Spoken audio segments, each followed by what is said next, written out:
Inilah Injil suci menurut Santo Lukas. Dimuliakanlah Tuhan.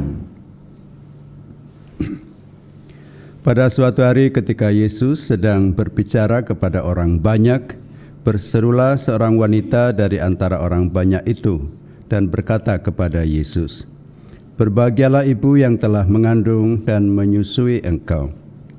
Tetapi Yesus bersabda, "Yang berbahagia ialah mereka yang mendengarkan sabda Allah dan memeliharanya." Demikianlah sabda Tuhan, terpujilah Kristus.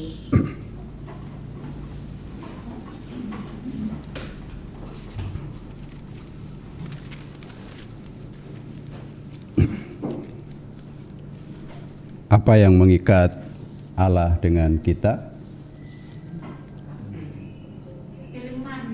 Firman-Nya, perjanjiannya.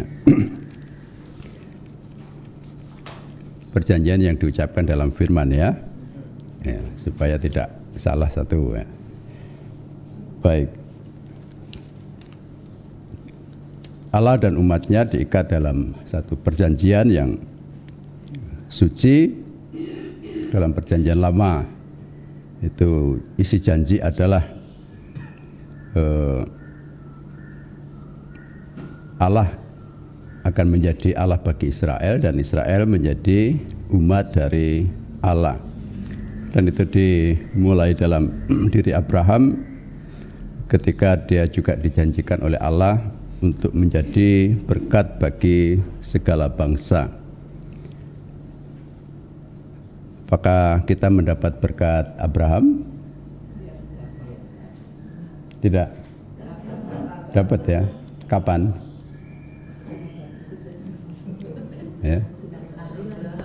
Ya, dalam bacaan-bacaan hari inilah ya. Kita dijanjikan akan mendapat berkat Abraham dan berkat itu menjadi terpenuhi di dalam diri Yesus ya. Pada waktu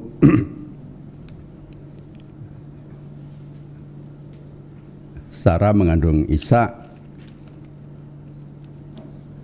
Allah menjanjikan hal itu bahwa nanti lewat Ishak seluruh bangsa manusia akan mendapat berkat, dan itu kemudian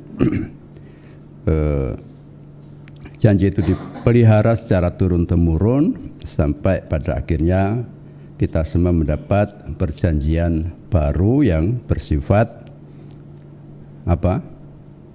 Perjanjian baru yang bersifat dalam Yesus yang sering kita dengar, yang diikat dalam darah Kristus, perjanjian baru dan kekal ya. Sepertinya setiap misa kita dengar ya, tapi kita tidak tahu perjanjian baru dan kekal artinya setelah Yesus, karena janji itu menjadi sempurna, janji itu sudah digenapi dalam kepenuhannya, maka janji terakhir adalah mendatangkan Mesias, Putra Allah, Juru Selamat, dan sejak itu perjanjian tidak diperbaharui lagi. Tapi dalam Mazmur tadi dikatakan bahwa Tuhan selalu ingat akan perjanjiannya. Nah, sampai sekarang kita ada dalam perjanjian itu. Allah menjadi Allah kita dan kita semua menjadi anak-anaknya berkat Sang Putra Allah yang tunggal, berkat Yesus, dan kita semua menjadi umatnya juga. Dan sekarang kita diminta untuk menjadi berkat bagi dunia, bagi segala bangsa, yang tidak berhenti pada orang-orang Yahudi, orang Yunani, orang Romawi yang menjadi bangsa-bangsa besar pada waktu Yesus datang, tetapi bagi seluruh bangsa manusia. Dan ditambahkan bahwa Sang Putra Perjanjian menjadi penggenap dari seluruh perjanjian itu berasal dari seorang perempuan yang kita juga panggil menjadi ibu kita, yaitu Bunda Maria. Ya. pada waktu melihat Yesus yang luar biasa, pada saat itu masih muda, ya 30 tahun barangkali ini karena kemunculannya. Lalu ibu yang mungkin anaknya kurang sebaik Yesus atau tidak seperti Yesus lalu berkata, "Berbahagialah ibu yang telah mengandung dan menyusui engkau." Dia bisa berbangga kalau punya anak yang sedemikian hebat itu. Tetapi Yesus justru menjawab, yang berbahagia ialah mereka yang mendengarkan sabda Allah dan memeliharanya. Di Injil lain dikatakan dengan pertanyaan balik kepada penanya, siapakah ibuku, siapakah saudara-saudaraku? Apakah itu berarti Yesus tidak mengakui Maria sebagai ibunya? Tentu saja tidak. Tapi justru menegaskan bahwa memang ibu yang paling berbahagia adalah ibu yang selain membesarkan anaknya secara semestinya jadi anak-anak yang berkenan pada Tuhan, mendengarkan sabda Tuhan, tetapi juga ibu yang sendiri mendengarkan sabda Tuhan, memeliharanya dan melakukan kehendaknya. Dan untuk bisa mencontoh siapa ibu yang bisa melakukan semua itu, tidak lain adalah kepada Bunda Maria sendiri. Dan bahkan Maria kita sebut berbahagia karena dia terpuji di antara segala wanita, dan dia